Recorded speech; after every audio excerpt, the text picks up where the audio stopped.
Flight 527, runway 8 kilo, you're cleared for takeoff.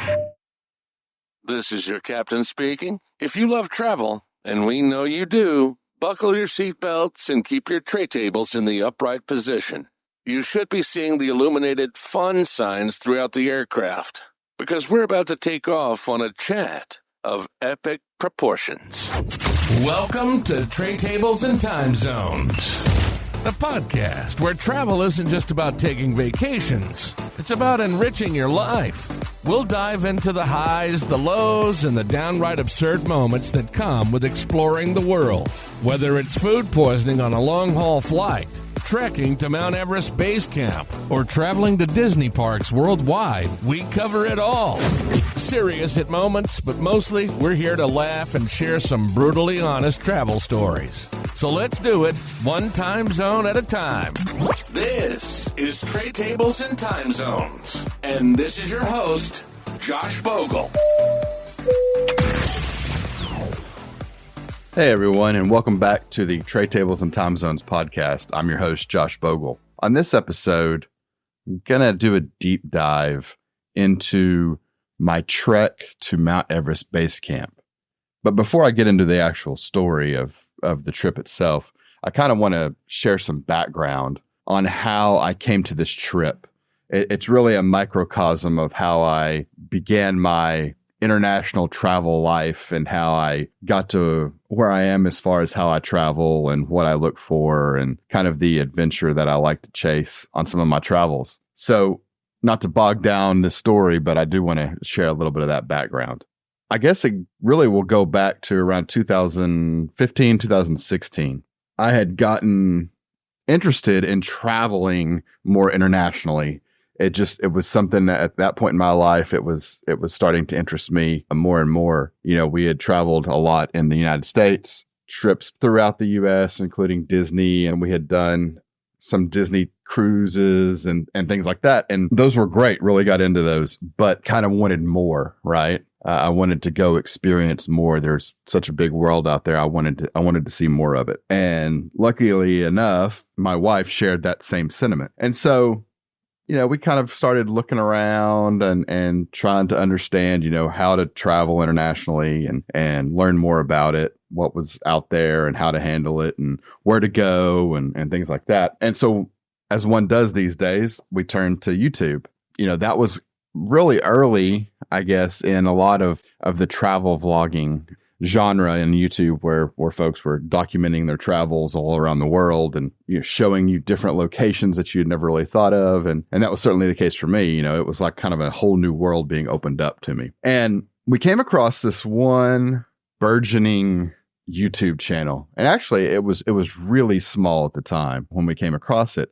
But we liked the couple. It was a couple that traveled together and they had just gotten started, right? They were just now starting their journey. And I think the plan was at that time for them to travel for a year straight. And that's kind of what they had saved up to do. Obviously, they were, you know, putting out content and they were new and, you know, they were trying to figure it all out. And it was really cool to kind of follow that, you know, because we were learning about the travel side and then you had this human element of them learning how to do things, right? And that channel at the time was very small, but now I believe they are approaching 4 million subscribers, and that would be Kara and Nate. If you're into travel, you've probably come across their videos. If you're not a follower or a subscriber, you've at least heard of them. They've really done a ton of different travel around the world, and then Nate kind of got into these challenges of doing these different adventure challenges around the world. I think he actually just read the Leadville 100. So very, very, very much into them and got into following their stuff. And one of the things they ended up doing, I think in 2016, was trekking to Mount Everest Base Camp. And at the time, I had never really heard of the opportunity to trek to Mount Everest Base Camp. I knew of Mount Everest. I knew that there was a base camp. I knew that's where mountaineers would go and would start their attempts to summit Mount Everest. But I didn't know anything about the treks that you could do from essentially Lukla, which is kind of the start of the trail, all the way to Mount Everest Base Camp. And that's just one of the, you know, multiple treks and climbs and things that you can do in that region of Nepal. But I had no idea that was something you could do. And at the time, I was like, man, there is no damn way I'm going to drag my ass up a mountain at like crazy altitudes all the way up there to see Mount Everest. I was like, man, if I ever want to see Mount Everest, I will get in a helicopter and fly up there and check it out and then fly back, right? Because I swear I was in my life. I was in that kind of place. I wasn't, looking for, crazy adventures or challenges. So I kind of discounted the actual trek part. I knew it occurred and you could do it, but I kind of just discounted it, right? It was something I was never going to do. I love the idea of landing at Lukla because Lukla, which is like, again, is kind of where you start your trek, is considered the most dangerous airport in the world. And so I thought, oh man, that'd be cool to fly into there and land and then maybe stay a couple of days in Lukla and just kind of hang out and check out the vibe, right? And then jump back on the plane and take off from there too. So being a kind of an aviation nerd, that seemed really awesome. But the actual trek part, I really wasn't into it. So, time progressed and we started traveling, right? We started doing more international travel in Asia and in Europe and things like that.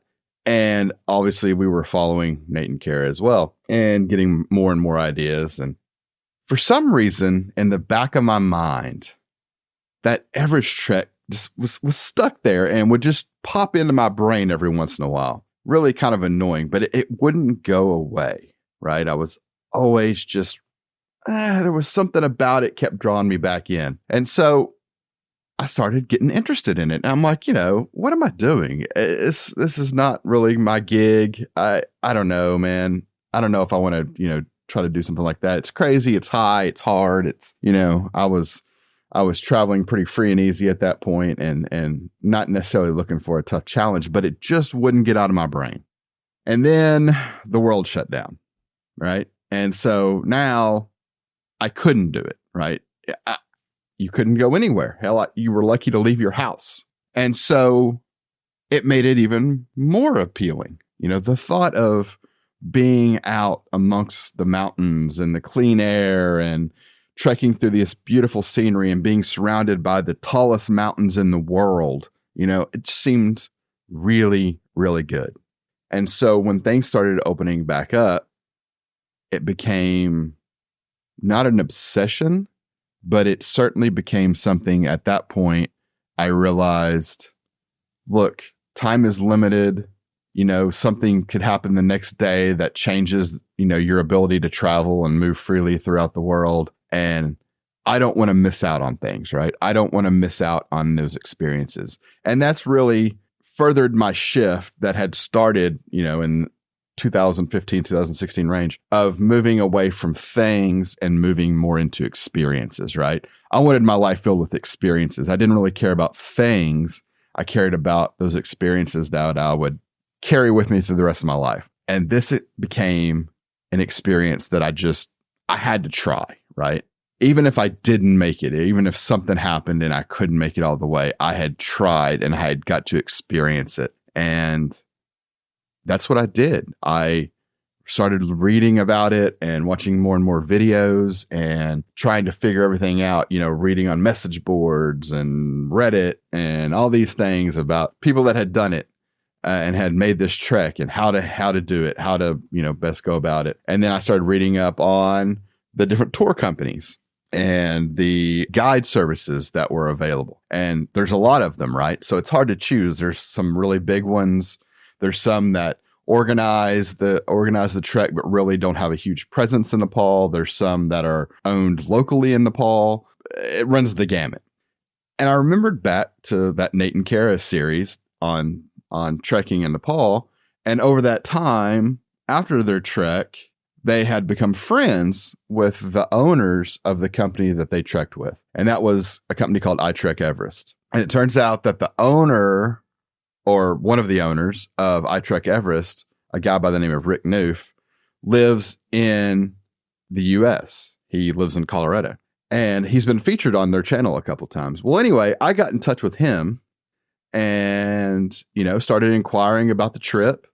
And it worked out to where they they seemed like the best choice. I kind of clicked with them, made me feel comfortable with the trip. And so I decided, screw it, I'm going to go for this.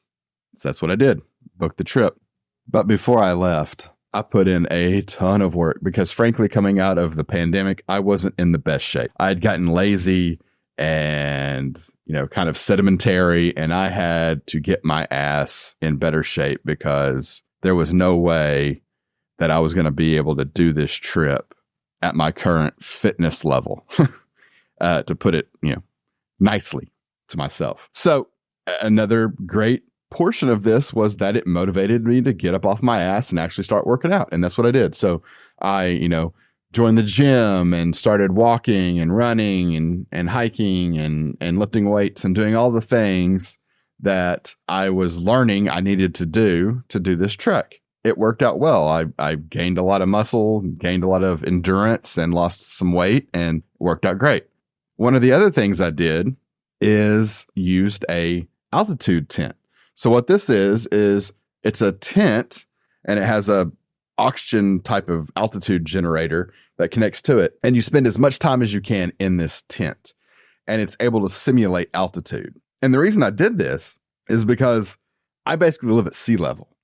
I mean, maybe a couple of 100 feet above sea level at best. And so there was no way to replicate being in the mountains, right? I couldn't spend all my time in Colorado. I couldn't move to Colorado or wherever for a couple of months to train at altitude. I had family and a job, and I don't, neither one of those would be too kindly to me just taking off for several months and, living a nomadic lifestyle and training in the altitude. So I had to figure out another way to do it. And so I got this tent, and I slept in it, and I would work in it, and I would hang out in it as much as I could, right? And that way I could build up a tolerance for the altitude, right? So I wouldn't get altitude sickness when I was on the mountain, because that's the last thing I wanted was for my trip to be ruined because I got sick from altitude sickness. There's so many other challenges on this trip. There's so many other roadblocks that I didn't want the altitude one to become that roadblock.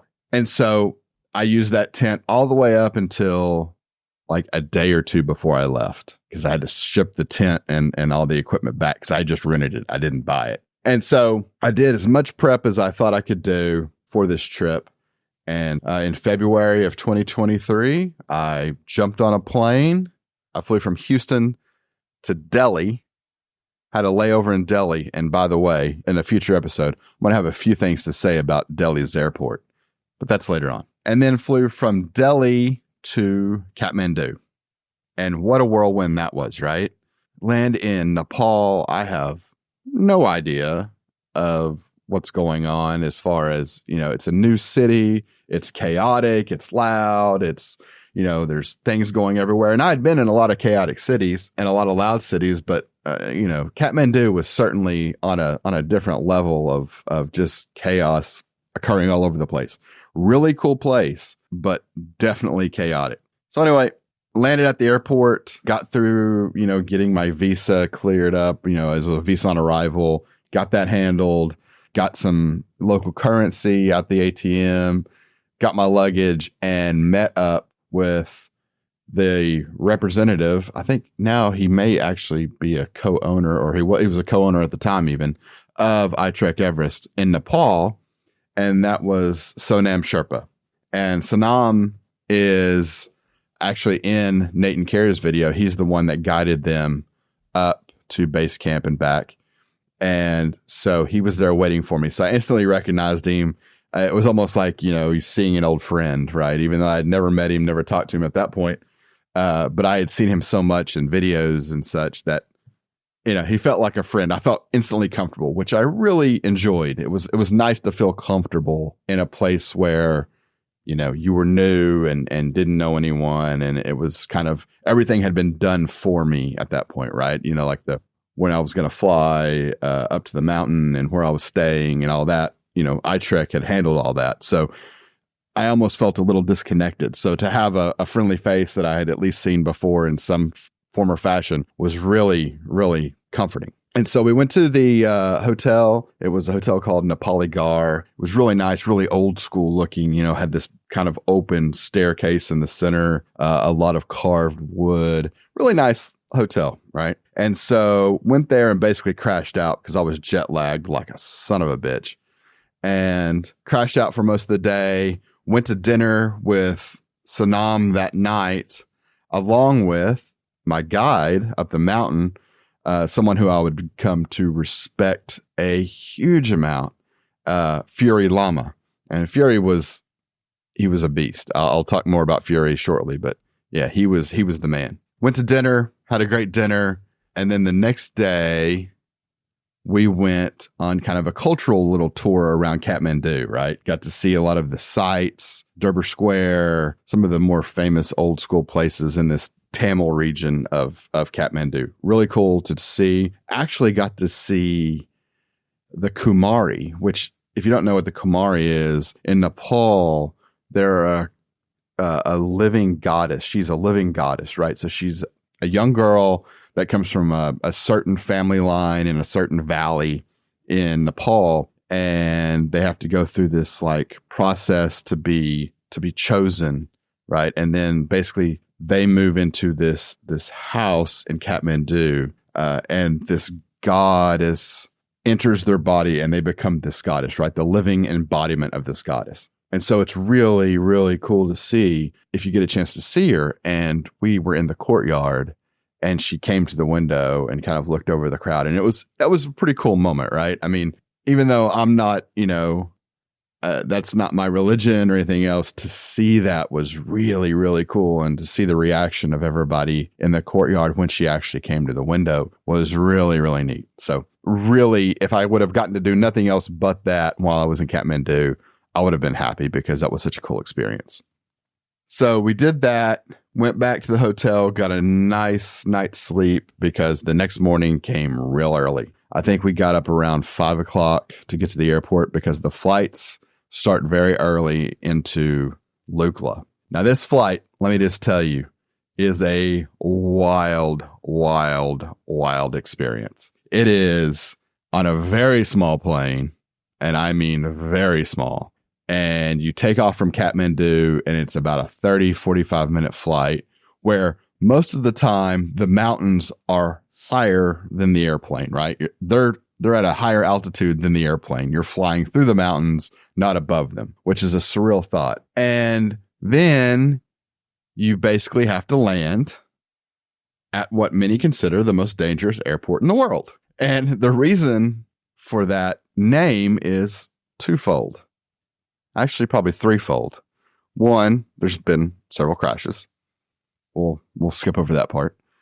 Two, it is perched in a village on the side of the mountain, right? And the runway is perpendicular to the mountain. So once the airplanes start on their final approach, they have to land, because there is nowhere else to go. They can't gain enough altitude quickly enough to get up and over the mountains that surround the airfield. So once you turn in on final, you're committed.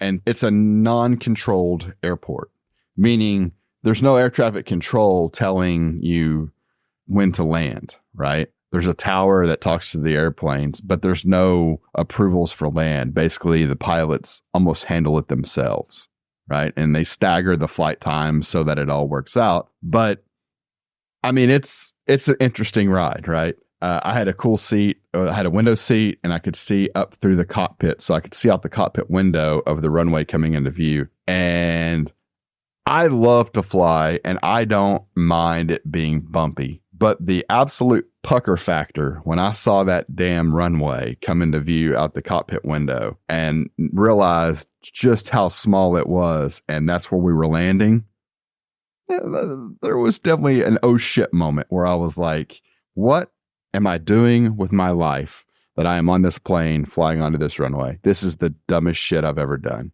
But then my aviation geek kicked in, and I was like, this is the coolest shit I've ever done. So, it was a roller coaster of emotions. So we land, and all of a sudden, the second we hit the ground, we are moving, right? We get off the plane, you get out of the way because the airplanes turn around extremely fast, like 5 minutes, right? You unload, they unload all the gear, you turn around, load it back up, and another group flies out, right? And they have to they do it as fast as they can because the weather can turn at any time and the conditions can change to where they can't fly in or out, and then it just backs up Lukla and backs up Kathmandu, and flights get delayed and canceled, and it becomes a mess. So they're trying to move as fast as they can. So you jump off the plane, they bring your bags into kind of a baggage area. You see your bag get set down, you're with your guide, and then the next thing you know, your porter comes and grabs your bag and he's hauling it off, and you're following your porter in Lukla, and it's just a whirlwind, right? You're walking by the airport, you're watching their planes land, so you're in awe of that. And then you're taking in just the raw, unfiltered beauty of where you're at. And you start to realize, oh shit, this is pretty amazing. I'm pretty high already. And this isn't even the big ones, right? The big ones are yet to come. You're at the very bottom of the Khumbu Valley and you haven't seen shit yet. So you're overwhelmed, or at least I was. We stopped and had some breakfast at a little tea house in Lukla. And then we got started. And our first day was a short hike to King, where we were going to stop and spend the night, kind of an ease into it day. But I will tell you, that day may have turned into my most miserable, worst day of the entire trip. And the reason was I was so amped up, I was so fired up for the trip that I forgot every damn piece of advice that you should follow on this trip. I mean, every one of them, I just pissed down the drain. And it was stupid. I knew better. And I knew it actually a couple times when it was happening, and I still didn't correct it. And I paid for it in spades. So we start hiking along the trail, and it's not a lot of altitude gain that first day. It's up and down, but it's kind of what they call Nepali flat, right? It's undulating, up and down, up and down. You're gaining some altitude, and then you lose some, then you gain a little bit and you lose some. But I was going way too fast, right? I was hiking way too fast. I was, fired up with adrenaline and everything else, and I was walking too fast. I wasn't paying attention to my steps enough. I had too much clothing on, as far as I was having to shed layers like crazy because I had too many on for the first day. And I didn't drink enough water, which is pretty much the deadliest of the deadly sins on the trail, right? So by the time we were getting close to King, I was dehydrated to hell and back. And at that point, it was too late, right? I was already dehydrated. We were not too far, and I was getting ready to pay for it because the last little bit into our tea house, we had to kind of go up and around this village because the little walk-through area was being rebuilt, right? So they had it blocked off, and they were building the trail. And so you had to kind of go up and around. And on that up and around, my legs just locked up, right? I mean, cramps, wouldn't work. It was just horrible. I was so beaten and just so worn out that I couldn't believe it. And I hadn't hiked hardly any. And my body was just wrecked. And so we get to the tea house, and God forbid, my room is upstairs. So I try to climb these stairs, and my legs will not hardly work. So instantly I'm freaked out, right? I'm like, oh shit. I have screwed the pooch already, and this is going to be miserable. I'm never going to make it because I can't make it this far, right? And this is nothing. This is the easy first day. And so I had a couple of hours of absolute self-doubt that I had to fight my way through. It's a hard thing when that it's fear and it's self-doubt and it's not trusting yourself kind of creeps in, because your body's stressed, you're at higher altitude than you're used to. I mean, there's a lot of factors pounding on you, right? I was by myself, so, I didn't have any other folks to talk to or things to relate to at that point. And I didn't really feel comfortable yet with my guide to talk to him about it, right? I didn't feel comfortable enough to do that. So I kind of fought through it on my own for a while and, got myself by the next morning into a mental place where I was ready to go. Right. I realized my mistakes. I realized that I wasn't a superhuman, trekker that was going to be able to just burn through this, that I was going to have to take my time. I was going to have to be very aware of my water intake, of my food intake, of everything. Right. Because, I'm not some world-class athlete. I've got to be more careful. And so that was a valuable lesson, and one that I would, really suggest to people that they try to avoid. If there's any way that you can avoid that first day, just kind of rush, go, throw everything out the window because you're excited and you're nervous, you've got to avoid that, because that shit will come back to bite you. And it damn sure did me. And while I made it to base camp, there were days where it came back to haunt me just from being stupid on that first day. So, it was more of a struggle at times than it probably should have been. So the next day is one of the monumental days on the trip, and that is up to Namche Bazaar, right? So you trek to Namche Bazaar. This is a long day. So we had been trekking along, and we started going over the suspension bridges that you see in some of the videos. And I think we're making a lot of progress, and I'm feeling pretty good. My legs are still pretty achy and such from cramping up so bad the day before, but fight through it. And get to this area where you kind of come around a bend and you look up, and there is the Hillary Bridge.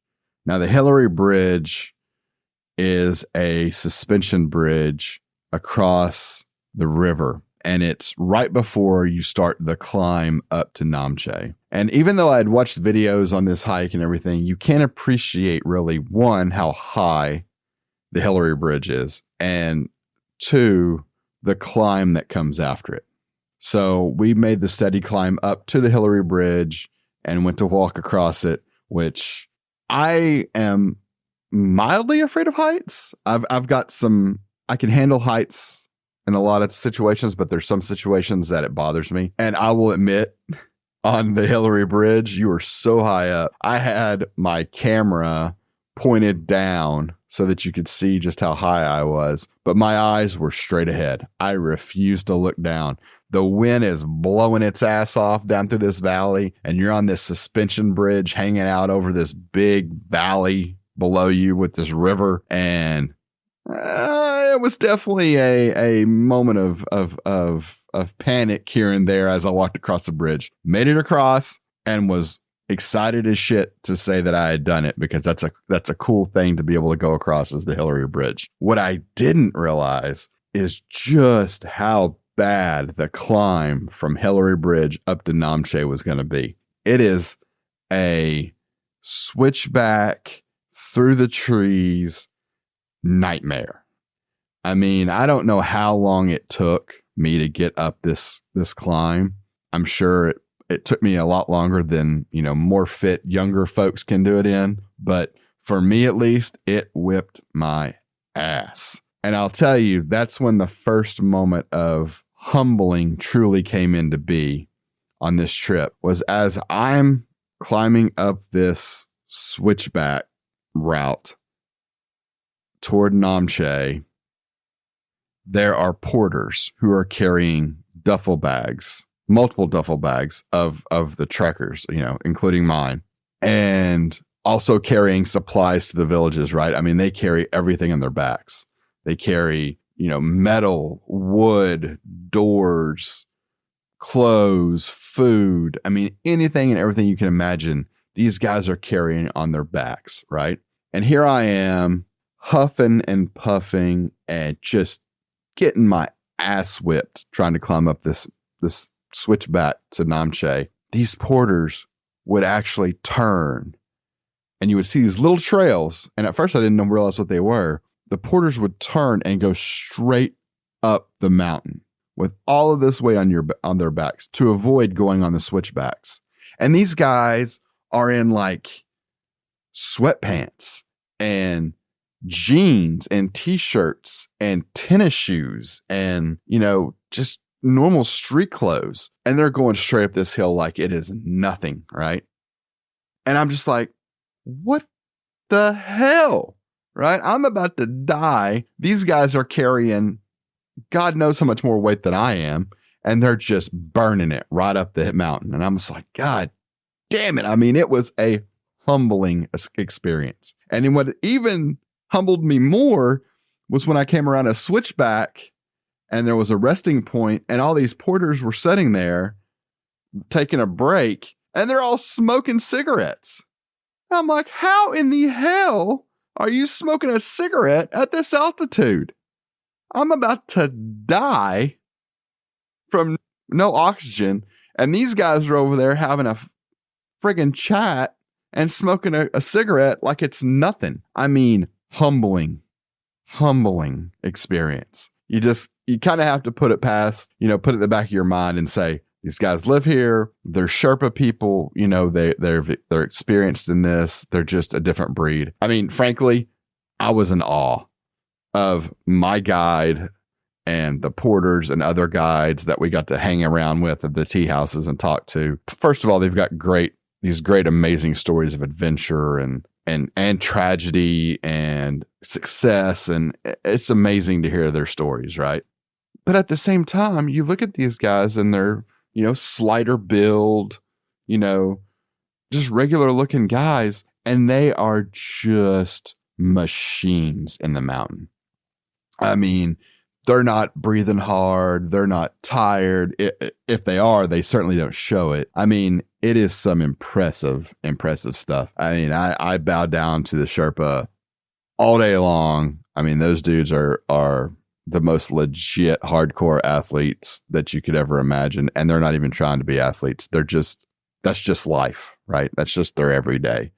It is truly, along with the mountains, watching the Sherpa perform in the mountains is one of the coolest experiences of the entire trip. So anyway, back to my slog up the Everest trek. So we're in Namche and you stay in Namche 2 days, right? Because you need an extra rest day, an extra acclimatization day, because you're really starting to get at some altitude. So we got into Namche.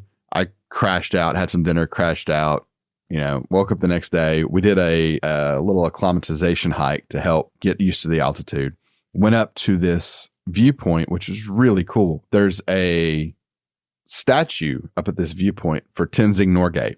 And Tenzing Norgay is the Sherpa that was along with Sir Edmund Hillary when they climbed Mount Everest for the first time. And it's a really cool statue to see. And the way they've placed the statue up on this high viewpoint, while you're up there, you can look beyond the statue and you get your first real glimpse of Mount Everest. And I don't know how long we sat up there, but I sat there and just stared at it forever, because here I was, I'm sitting here and I'm staring at Mount Everest in person, right? Not on a video, not in a picture. I'm looking directly at it.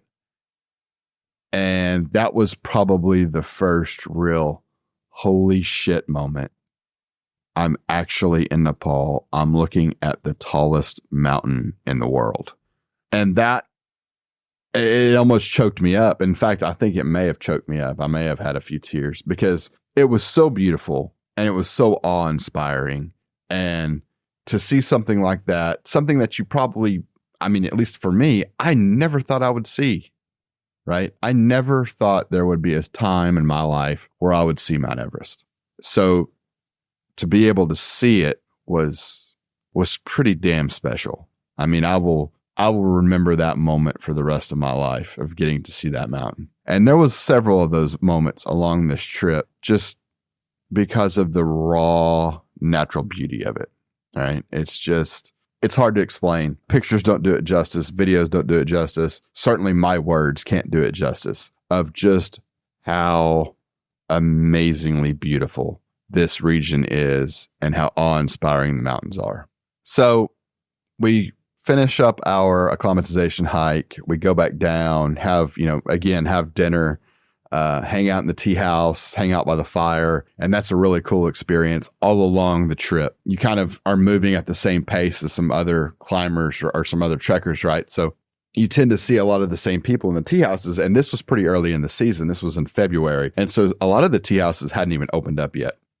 The season really doesn't kick off, for another month or so. In fact, they're starting prep work, for setting up base camp for the Everest climbs in the upcoming months during that time. So you're just then starting to see a lot of activity starting to head toward base camp. So there wasn't a ton of people on the trek at that time, which was pretty amazing. It was still pretty cold, which was great. I love the cold weather, so I was pretty happy with the cold. But there wasn't a ton of people, like I said, on the trail. So the ones that you would see is you would get to know because only a couple of the tea houses would be open, and so you'd hang out, sit by the fire, tell stories, just shoot the shit, just hang out. People from all over the world, right? And there was a guy from Australia, a guy from Germany, myself being from America. We ran into a couple of British guys, just from all over the world, right? It's really pretty cool. It's kind of an international group.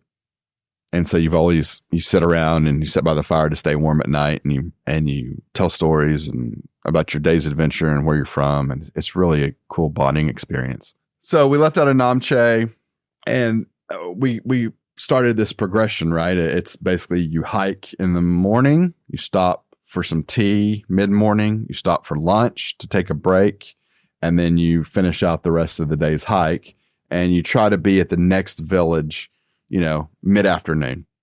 And then that way you can have some rest time, some downtime before you have dinner and before you hang out, and then you go to bed. And you stay in tea houses. That's what they're basically called. And it's kind of an all-in-one, right? So it's a restaurant. It's where your room is, where you sleep. It's the hangout spot to where you hang out in the evenings. It's kind of an all-in-one. And it's a little store, right? They always have, bottles of water and snacks and stuff like that you can also buy. And kind of the thought is the rooms aren't that expensive, but it's expected that if you stay in the room that you also take all of your meals there. And the Sherpas handle all that for you, right? They handle setting up where you're going to be staying. They will come and they'll talk to you about, what do you want for dinner? And they'll set up a time for when you get your dinner, and then that night before you go to bed, they'll figure out what you want for breakfast, and they'll make sure that that's ordered. And so when you come down, at whatever set time you guys decide on, your breakfast is there. And so it's really pretty seamless as far as you not having to do too much, which is a good thing because frankly, you're stressed half the time. You're at altitude, your body is being assaulted by everything under the sun. And so to remember those types of things is pretty difficult. So to have the Sherpa there, your guides to handle those things for you really makes it great.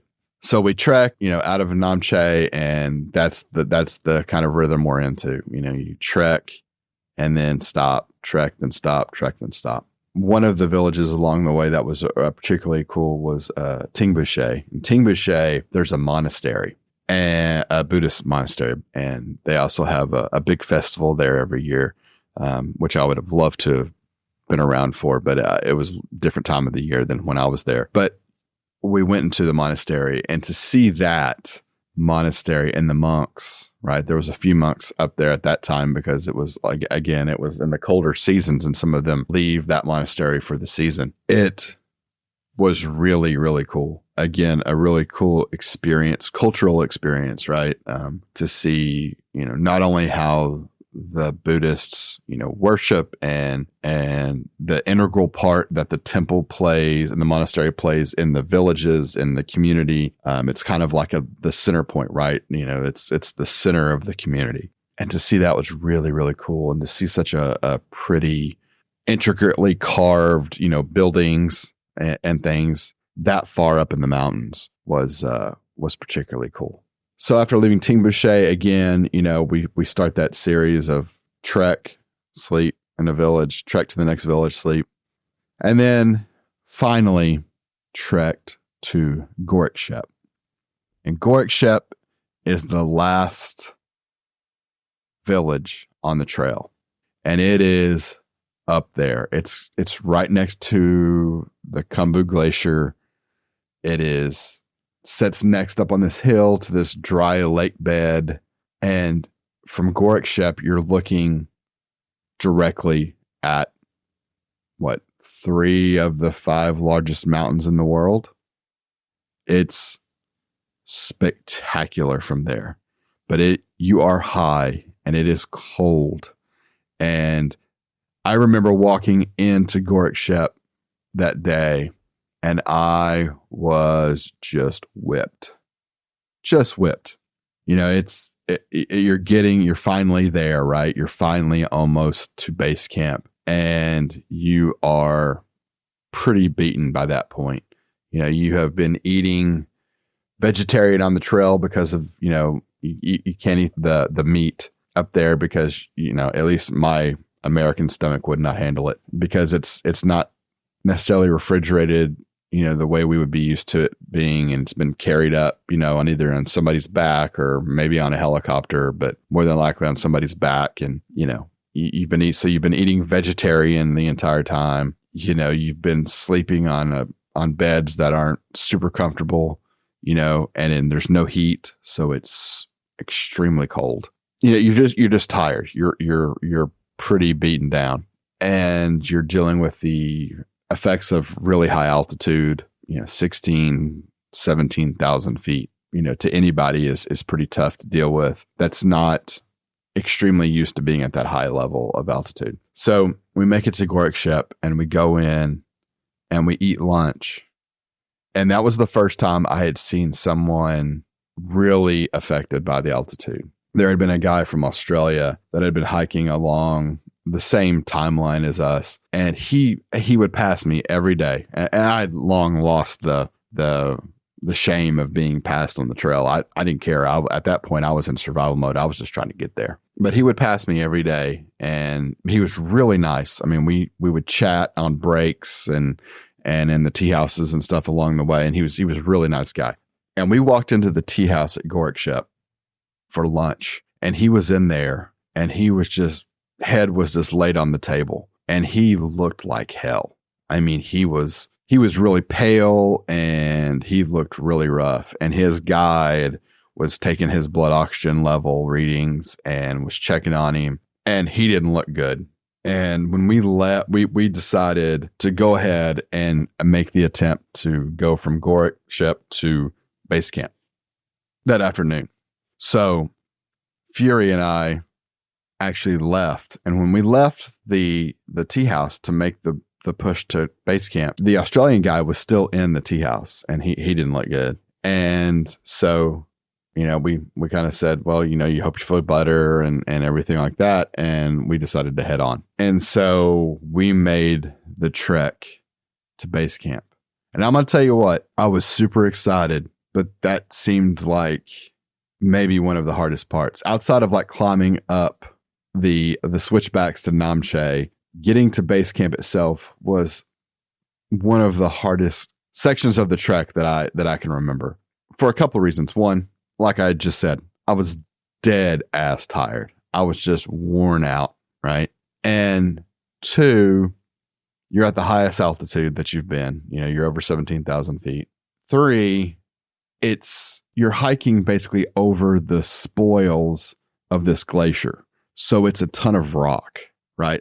Boulders and gravel and all these rocks and things that have been chewed up by this big ass glacier that had been deposited on its sides. That's what you're trekking over. So there was hardly any trail.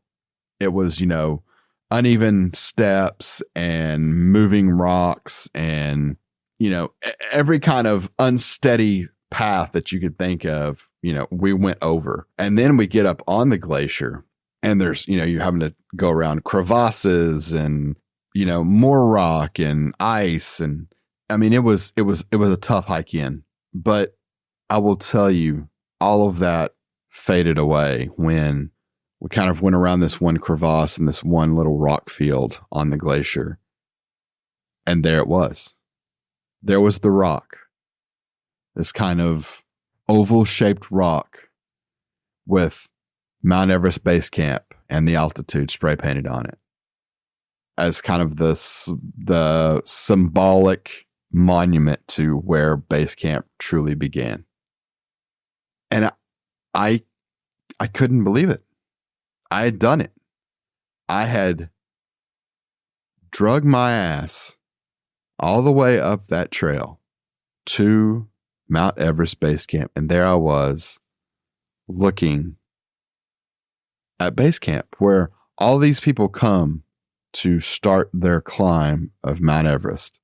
I was there and I was looking around, and there's these giant, monstrous 26, 27, 28, and Mount Everest 29,000 foot peaks surrounding me. And I'm kind of in this bowl, right? The end of this glacier, and it's like a U shape, I guess, more than a bowl. It's like a U shape, and I'm kind of at the very close to the bottom part where it's curves around, and it's just these magnificent, monstrous mountains around me, and I couldn't believe it. And the coolest thing, Fury and I were the only ones there. There was no one else at base camp at that time on that day. So it was just quiet.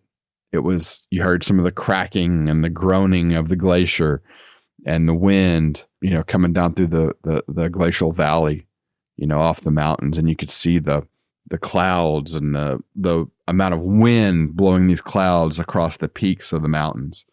It was outside of my wedding day, that feeling on your wedding day or when your kids are born, outside of those moments, it was one of the most awe-inspiring things I had ever seen. I'll never forget it. I absolutely cried. I cried from relief from making it. I cried from the joy of making it. And I cried at just how beautiful and how awe-inspiring that sight was. And it wasn't through a camera. It wasn't on a picture. It wasn't on a screen. It was right there in front of me. And I don't know how many people get to see that. But I will tell you, if you get the chance and you're able, and frankly, I don't give a shit how you get there. If you do the trek, hey, great.